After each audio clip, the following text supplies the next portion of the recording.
আজকে ক্লাস 12-এর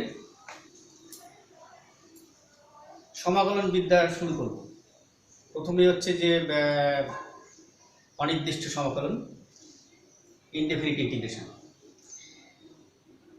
আমরা class 11-এ derivative শিখেছি অন্তর্কলন বিদ্যা। অন্তর্কলন বিদ্যা থেকেই ইন্টিগ্রেশনের সংজ্ঞায় আমরা চলে আসবো। কীরকম ডেফিনেশনটা প্রথমে দিই, সেটা হচ্ছে যে integration is the inverse process of differentiation. অন্তর্কলজের ঠিক উল্টোটা হচ্ছে সমাকলন বিদ্যা। কীরকম? ধরে নাও f(x) একটা ফাংশন, স্মল f(x) আর একটা ফাংশন। সেখানে ধরে নাও x-টা হচ্ছে বিলংস টু i। এখন এই ফাংশনটা f(x) এর ডেরিভেটিভ যদি f(x) হয়, কীরকম? such that f'(x) is equals to f(x). যদি f'(x) is equals to f(x) হয়, অর্থাৎ capital f'(x) is equal to f(x) হয়, তাহলে এই f(x) এর অ্যান্টি ডেরিভেটিভ হলো ক্যাপিটাল f(x). f(x) এর অ্যান্টি ডেরিভেটিভ হলো ক্যাপিটাল f(x). এখন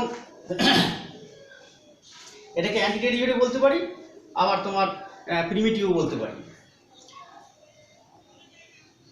দেখো, f(x) ফাংশনকে ডেরিভেটিভ করলে, অন্তর্কলজ করলে f(x) আসে। আমরা ক্লাস 11-এ শিখেছি যে কোনো কনস্ট্যান্টের ডেরিভেটিভ শূন্য হয়। তার মানে কি ddx of c this is equals two 0, এটা আমরা জানি। তাহলে এইখানটাতে আমরা যদি বলি যে ddx of fx plus c this is also equals to fx, কারণ ddx অফ fx মানে f'(x) R ddx of c মানে 0। তাহলে টোটাল fx প্লাস c এর ডেরিভেটিভ হচ্ছে fx। ঠিক এরকম ঘটনা যখন ঘটবে তখন আমরা বলি integration fx dx is equals two fx plus c। দেখো, এই সিটা তুমি যা খুশি তাই দিতে পারো, যা খুশি তাই দিতে পারো। সেই জন্য এই সিটাকে বলা হয় আরবিট্রারি কনস্ট্যান্ট।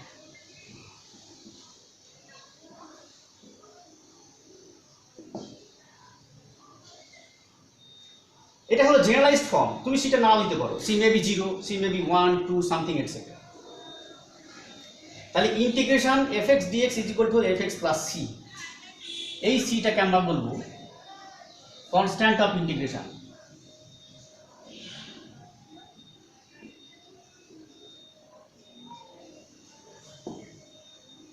দেখো, এখানে তিনটে ফর্ম আছে, তিনটে জিনিস আছে, একটা, দুটো, তিনটে। এইটাকে বলা হয় ভেরিয়েবল অফ ইন্টিগ্রেশন।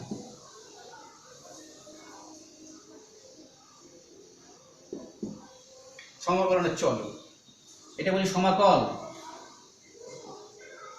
ইন্টিগ্র্যান্ড, এটা হলো ইন্টিগ্রাল সাইন।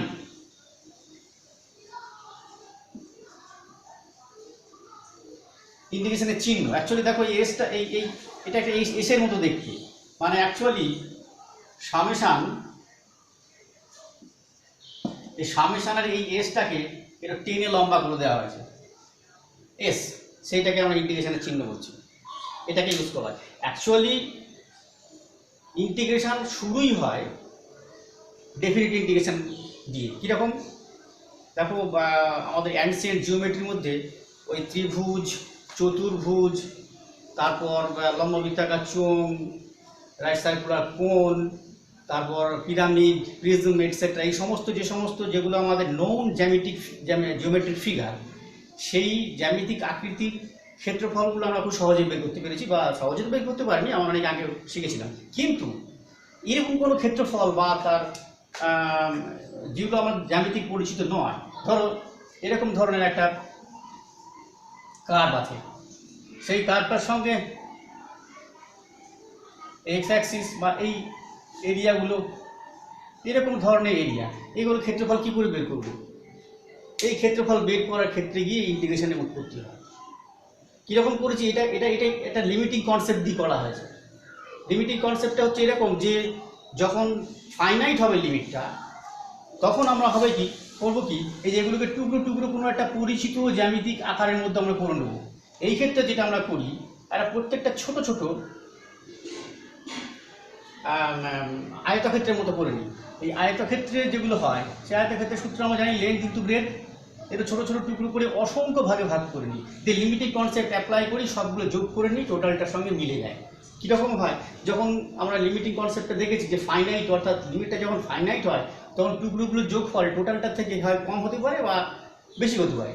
কিন্তু যখন আমার ইনফাইনাইট লিমিট আমরা যখন ইউজ করবো, অর্থাৎ we extend it up to infinity, তখন আমরা দেখতে পাবো কি যে এই সব টুকরোগুলোর যোগফল আসল যে এরকম যে বক্ররেখা, কার্ভ সারফেস দিয়ে এরিয়া দিয়ে যে ইনক্লুডেড এরিয়া রিজিয়নটা, এর এরিয়াটা ক্ষেত্রফলটা ওর সঙ্গে সমান হয়ে যাবে।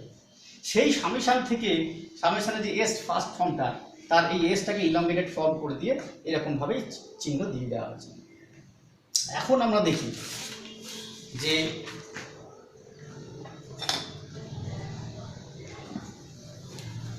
কিছু জেনারেল লজ আমরা শিখি। জেনারেল লজ বলতে কীরকম, 1 নম্বর, fx প্লাস gx দুটো ফাংশনের যোগফল, তাদের অ্যাড করলে পরে তার ইন্টিগ্রেশনটা কেমন হবে? প্রত্যেকটা আলাদা আলাদা হবে, তাদের যোগফল বা বিয়োগফলের সঙ্গে সমান হবে। আমি বিয়োগ চিহ্ন দিয়ে দিচ্ছি, ইট মে সিমিলার টু সাবট্রাক্টেড ফর্ম। এখন এখানে দুটো ফাংশন ধরে করা হয়েছে, আমি করেছি। এটা up to infinite number of ফাংশনের তাদের অ্যাডিশন হতে পারে, সাবট্রাকশন হতে পারে, সেগুলো বাড়তে থাকবে। জাস্ট দুটো দিয়ে এখানে দেখানো হয়েছে। 2 নম্বর আর একটা জেনারেল ল কীরকম হবে, this is constant, this will be, এগুলো খুব সহজেই করা যাবে। এইবার আমরা করবো কি, কিছু fundamental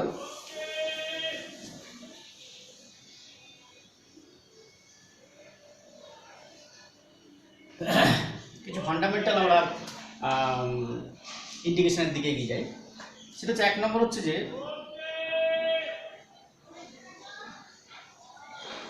x to the power n dx, এইটার আমরা ইন্টিগ্রেশনটা কত হয় সেটা আমরা বের করার চেষ্টা করি। ওই আমাদের ডেফিনেশন দিয়ে করা হবে। আচ্ছা, এখানে nটা কেমন, n এর ক্যারেক্টারিস্টিক হবে n must be not equals to -1 এবং n হতে হবে মূলক,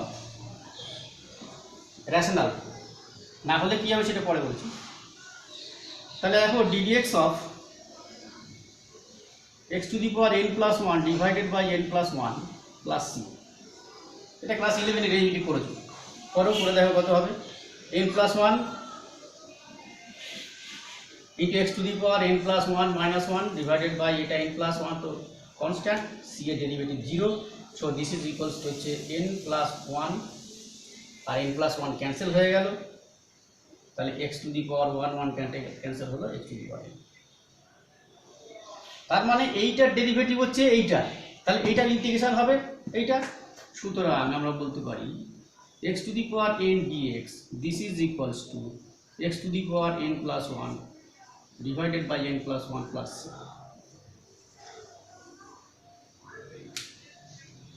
দেখো n is equal to -1 যদি হতো তাহলে এটা গড়বড় হয়ে যেত, n is equal to n not equals to -1 হতে হবে। আর কি হতে হবে, n must be rational, অর্থাৎ n যদি √3 হয়, √4 5 হয়, √7 হয়, √6 হয়, এগুলোর ক্ষেত্রে এই ফর্মুলাগুলো ইউজ করা যাবে। আচ্ছা, যদি n is equal to -1 হতো তখন কি হতো, ব্যাপারটা কেমন হতো, x is equal to n is equal to -1 হতো, তাহলে জিনিসটা যেমন দাঁড়াতো x to the power -1 dx, তার মানে অ্যাকচুয়ালি দাঁড়াচ্ছে এটা gx by x, তাই তো? দেখা যাক যে dx by x কি হতে পারে, এটাও তোমরা করেছো কীরকম, সেটা হচ্ছে ddx of log of mod x plus c, this is equals to কত 1/x। তাহলে কি হবে, সুতরাং আমরা বলতে পারবো dx by x is equals to log of mod x plus c। আচ্ছা এখানে mod কত ব্যবহার করলো কেন, কি করে হলো, এর উত্তর লুকিয়ে আছে সেই ক্লাস 11 এর লগেরিদম যখন তোমরা ডেফিনেশন শিখেছো যে x must be greater than 0, তাই না, এর লগের ডেফিনেশনই আছে। আচ্ছা যদি x যদি লেস দ্যান 0 হতো, তার মানে কি হচ্ছে, this will imply minus x greater than 0, at that time ddx of log of minus x plus c, this is equals to হচ্ছে 1 by minus x into minus x হচ্ছে -1, so this is equals to 1 by x। R log plus x এর হলে পর x greater than 0 হলে পর তোমাদের করতেই পারছো, log x এর ডেরিভেটিভ যেটা করছো 1 by x হবে। log of যদি মাইনাস এক্স হতো, দ্যাট মিনস এক্স যদি লেস দ্যান 0 হতো, তখন এটা কি হতো সেই 1/x, অর্থাৎ 1/x এর ক্ষেত্রে তুমি বোথ দুটোই আসছে, অর্থাৎ log of mod x, x যখন গ্রেটার দ্যান 0, এক্স যখন লেস দ্যান 0। খেয়াল রেখো এটা কিন্তু লেস দ্যান 0 মানে কিন্তু এটা নেগেটিভ আসছে না, মড এক্স আছে, অর্থাৎ মাইনাস এক্স গ্রেটার দ্যান 0 হচ্ছে, সেখানে মাইনাস এক্স নেওয়া হচ্ছে, সেই জন্য এটা আমাদের লগ অফ মড এক্স এসছে। এবার দেখো এগুলো তোমার নিজেরাই করতে পারবে, এগুলো খুবই সোজা, খুব সোজা, ডেফিনেশনটা শিখে নিলে পরেই সব কিছুই হয়ে যাবে। যেমন ধরো এটা খুব সোজা, e to the power mx dx, very easy, ddx of e to the power mx divided by m plus c, this is equals to কত হচ্ছে দেখো, m e to the power mx divided by m আছে plus c 0, so this is equals to e to the power, তখন e to the power mx এর integration হবে এটা। so according to definition e to the power mx dx is equals to e to the power mx divided by m plus c। তোমরা বাড়িতে এইগুলো করবে, e to the power mx এটা কত হয়, এটা ট্রিগোনোমেট্রিক ফাংশন দেখা যায়, what is sin mx dx, এই ইন্টিগ্রেশনটা দেখা যায়। একই রকম ddx of minus cos mx by m plus c is equals to কত হয় দেখো,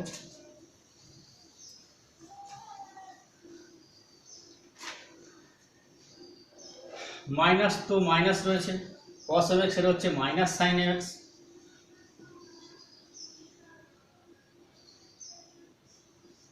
ইন্টু m আছে divided by m plus 0, m cancel হয়ে গেল, sin mx। সুতরাং জিনিসটা কেমন দাঁড়ালো, sin mx dx is equals to হচ্ছে minus cos mx divided by m plus c। এরকম সমস্ত ইন্টিগ্রেশনগুলোই তোমরা করতে পারবে, কীরকম, যেগুলো যেগুলো আছে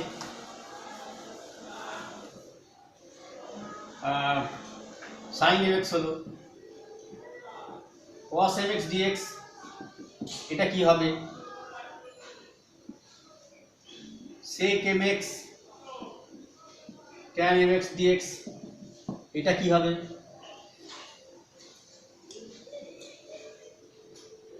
sec square mx dx, এটা কি হবে।